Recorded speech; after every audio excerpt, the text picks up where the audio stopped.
মায়ের দেওয়া মোটা কাপড় মাথায় তুলে নেড়ে ভাই, দিন দুঃখিনী মায়ের তোদের, এর বেশি আর সাধ্য নাই। 5 শিকা দামের শাড়ি, 5 শিকা দামের শাড়ি, যেটা হচ্ছে মানে 5 শিকা বলতে 5টা চারানা, 5টা চারানা, মানে 1 টাকা চারানা, 1 টাকা চারানার শাড়ি। এটা মোগল না, সুলতানি আমলে এখানে মেথি বান্দির পুল নামে একটা পুল ছিল। এই দুপাশে দুটো হচ্ছে গার্ড রুম লাঠিয়ালদের। হ্যালো ভিউয়ার্স, শ্রোতা ইনফন্ডারের পক্ষ থেকে আমি সাকিব, আপনাদের সবাইকে জানাচ্ছি স্বাগতম। আর আজকে আমি এই মুহূর্তে আছি পুরান ঢাকার ধোলাইখালের রুকনপুরে। আর রুকনপুরে আমি যে জায়গাটিতে আছি এটি হচ্ছে কাজীবাড়ি, যেখানে হচ্ছে পুরান ঢাকার একসময় 14 ঘরানার এক ঘরানা বলা হতো এই কাজীবাড়িকে। আর এই কাজীবাড়ি ইতিহাস ঐতিহ্যে এত ভরপুর যে যা দেখলে আমার মতো আপনারা অবাক হবেন। এই হচ্ছে কি আমাদের বাসা। আপনাদের এই কাজীবাড়িকে মানে পুরান ঢাকার 14 ঘরের এক ঘর কেন বলেন?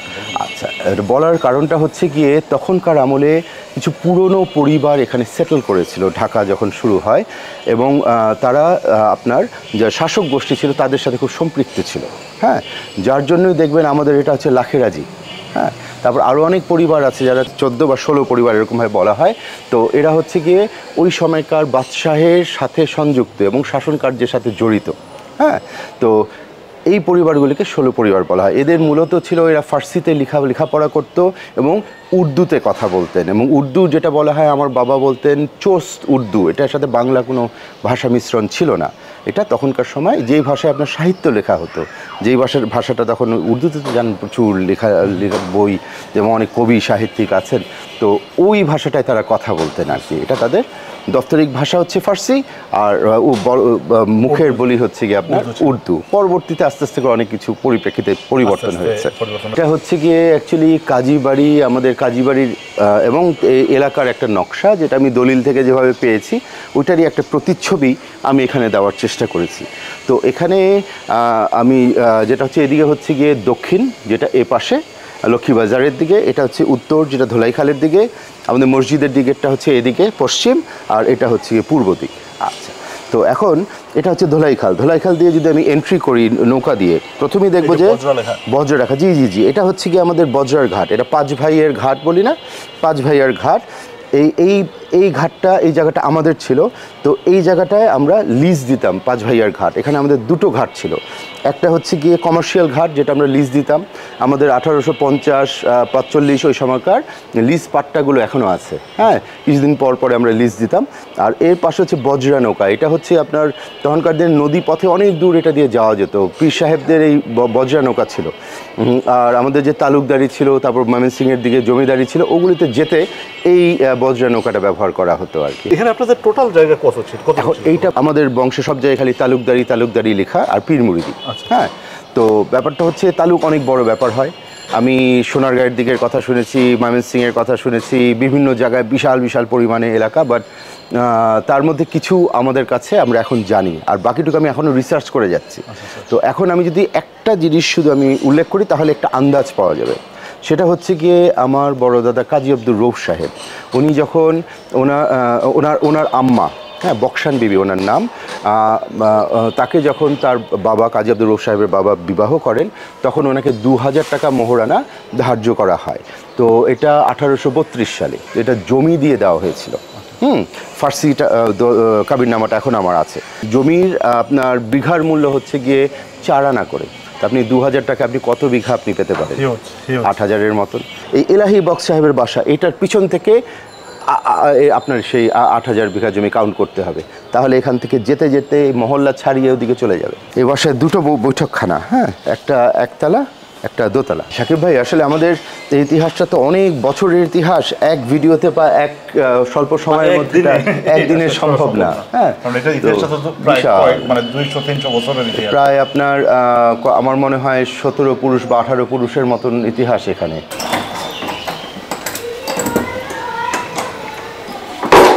মাঝির ঘর, এটা কি?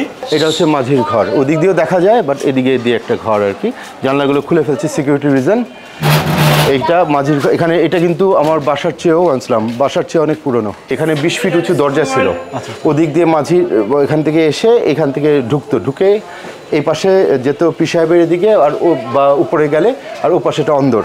এই সামনে হচ্ছে কি আপনার এই বৈঠকখানার নিচেরটা, আর উপরে রইসদের বৈঠকখানাটা, রাইট। এই কোঠাগুলো বানানোর সমস্ত কাগজ আমার কাছে এখনো আছে। মিউনিসিপ্যালিটি থেকে উনি পারমিশন একটা করে নিয়ে নিতেন আর কি। আর খাজা আজগর সাহেব হচ্ছে কি ওনার ফ্রেন্ড ছিলেন আর কি, উনি চেয়ারম্যান ছিলেন ওখানকার। ওয়ালাইকুম আসসালাম। কাজীবাড়ির হিউজ, আমি কেন ঘুরাচ্ছি, এই একটা কেউ আছে দেখেন, ঘরগুলো দেখেন ভাই, এরকম অনেক কিছু আছে এখানে। বাবা কেউ আছে বাবা? এটা আরো অনেক ঘর আছে। এটা হচ্ছে মসজিদের পিছন দিক। এখানে কাজী আব্দুর রউফ সাহেব যখন মানে ওই ধোলাইখাল যখন দখল হতে থাকে, সোজা কথা, তখন উনি হচ্ছে কি এখানে বিশৃঙ্খলা যখন হয় তখন উনি যেটা করেন যে 10টা কোঠা তৈরি করে বাগান বন্ধ করে দেন। হ্যাঁ, তো এই বাগানের অংশ এই বাসাগুলো 10টা কোঠা। এই যে দেখেন আপনার কাঠের ইয়েগুলো পাবেন সব, মানে সব কাঠের আগের স্ট্রাকচারগুলো এখানে সবগুলো আছে। ওয়ালাইকুম আসসালাম, ভালো আছেন? যাক আলহামদুলিল্লাহ। এইখানে ওইটাও পুরনো কোঠা, এটাও পুরনো কোঠা। হ্যাঁ, এটা খুব ঐতিহাসিক কোঠা। এখানে সাংবাদিক নিজামুদ্দিন সাহেব এখানে থাকতেন। হ্যাঁ, নিজামুদ্দিন সাহেব এখান থেকে হানাদার বাহিনী তাকে ধরে নিয়ে গিয়েছিল ভাত খাওয়ার সময়, ডিসেম্বর 1971, ডিসেম্বর 12 অথবা 14 দিকে আর কি, এই কোঠা থেকেই। এটা হচ্ছে ঘোড়াগাড়ির রাস্তা। হ্যাঁ, এটা হচ্ছে লাঠিয়ালদের থাকার জায়গা। এই ডান দিকের এটা আর বাম দিকেরটা। হ্যাঁ, তো লাঠিয়ালরা এখানে থাকতো গার্ড। 4 রাস্তার একটা মোড় দেখছি, ওটা হচ্ছে কি সুলতানি আমলে, মোগল না সুলতানি আমলে এখানে মেথি বান্দির পুল নামে একটা পুল ছিল। হ্যাঁ, এই পুলটা মানে পাকিস্তান আমল পর্যন্ত, না পাকিস্তান অনেক আগে নষ্ট হয়ে গেছে আর কি, তবে নামটা রয়ে গেছে। এটার পাশে আমাদের ঘোড়াগাড়ি রাখা হতো। যখন ঘোড়াগাড়ি এসে এখানে পার্ক করতো, পার্ক করে মানে এখানে নামিয়ে দিয়ে এখান থেকে ঘোড়াগাড়িটা চলে যেত, চলে গিয়ে ওইখানে গিয়ে ওখানে পার্ক করে রাখতো। আবার তাকে তলব করলে ঘোড়াগাড়ি এসে আবার এখানে নিয়ে যেত। আর এই রাস্তাটা ছিল ওই মেথি বান্দির পুল পর্যন্ত, ওখান থেকে জল্লাদ ছিল।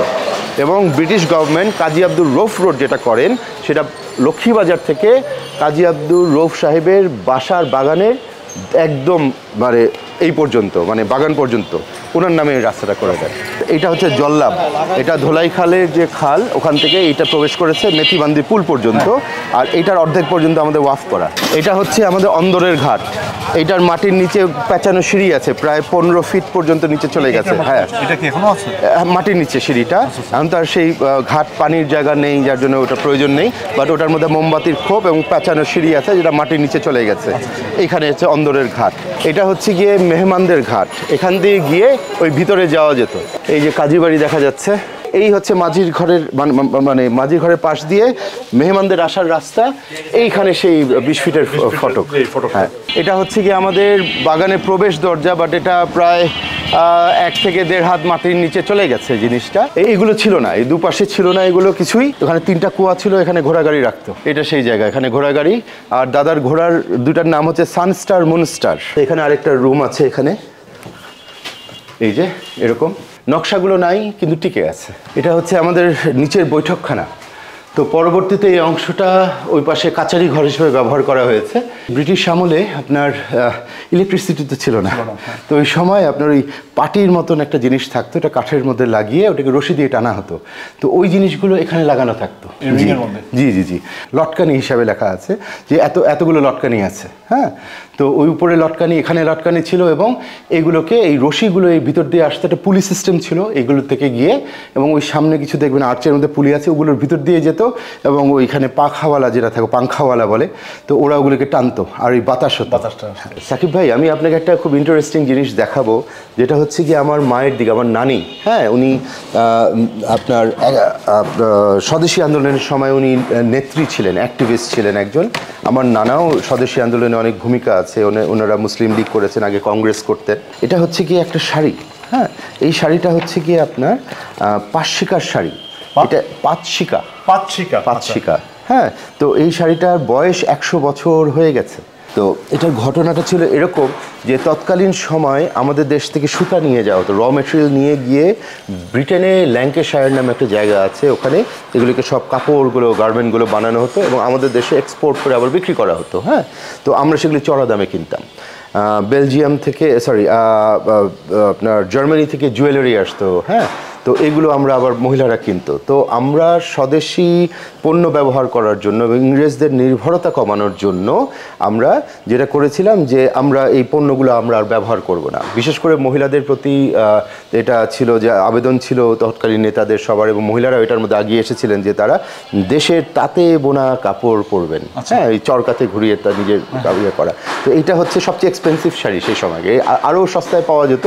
একটা গান আমরা শুনি, আমরা তো আমাদের এই কালচারের সাথে রয়ে গেছে এই পুরনো আমলের গানগুলো। একটা হচ্ছে গিয়ে মায়ের দেওয়া মোটা কাপড় মাথায় তুলে নেড়ে ভাই, দিন দুঃখিনী মায়ের তোদের এর বেশি আর সাধ্য নাই। তো তখন এই তাঁতের কাপড়গুলো একটু মোটা হতো, তো এটা একটু ফাইন করে করা। এখানে একটা মজার জিনিস দেখাই, হ্যাঁ অবশ্যই অবশ্যই, একটু ফুটো হয়ে গেছে, একটু পুরনো হয়ে গেছে। তো এই হচ্ছে গিয়ে সেই শাড়ি, হ্যাঁ তাঁতের কাপড়, একটু ফাঁকা ফাঁকা ধরনের শাড়ি আর কি। আগে হ্যাঁ, যখন আপনাদের এই বাড়ি পুরানোর সময় তখনও মানে আমি শুনছি যে লাল গালিচা থাকতো। হ্যাঁ, আপনারা মানে এই জিনিসটা ট্র্যাডিশনটা ধরে এইটা অ্যাকচুয়ালি যেটা হচ্ছে লাল গালিচা সম্বর্ধনা একটা রাজকীয় সম্বর্ধনা, সত্যি কথা। যেটা অফিসিয়ালভাবে আমি যেটা হয় যে স্পেশাল কোনো গেস্ট আসলে আপনার এই লাল গালিচার সম্বর্ধনা দেওয়া হয়। তো আমাদের এখানে যেটা হয় যে অনেক গেস্ট আসেন, গেস্টরা আমার কাছে বা আমাদের কাছে সবসময় special. So that's what I did, like আমি একটা টার্কিশ কার্পেট রেখেছি লাল গালিচা। তো ওনারা এটা দিয়ে আসেন, এসে তারপরে বাসায় ঢুকে বাসার আপ্যায়ন গ্রহণ করেন, তারপরে ইতিহাস সম্বন্ধে জিজ্ঞেস করেন, জানেন, জি পুরো ইতিহাস সম্পর্কে জানেন। জি, আর আপনারা যারা হচ্ছে মানে এই কাজীবাড়ির ইতিহাস সম্পর্কে জানতে যাবেন, এখানে শুধু ইতিহাস সম্পর্কে জানা না, এখানে ইতিহাস সম্পর্কে জানতেও পারবেন, তার সাথে হচ্ছে খাওয়া দাওয়া করতে পারবেন, যেটা হচ্ছে তাদের বুফে সিস্টেম এখানে আছে, বুফে সার্ভিসটাও এখানে আছে। আর এই সব কিছু জানতে হলে আপনাকে চলে আসতে হবে পুরান ঢাকার রোকনপুর কাজীবাড়িতে। আর এখানে আসার যে ঠিকানাটা সেটা হচ্ছে আমি আমার ভিডিওর ডেসক্রিপশন বক্সে দিয়ে দিব, সেখান থেকে হচ্ছে আপনারা কাজী সাদ ভাইয়ের সাথে যোগাযোগ করবেন, যোগাযোগ করে আপনারা চলে আসবেন তার বাড়িতে, এবং তার আতিথেয়তায় আপনারা আমার মতোই মুগ্ধ হবেন।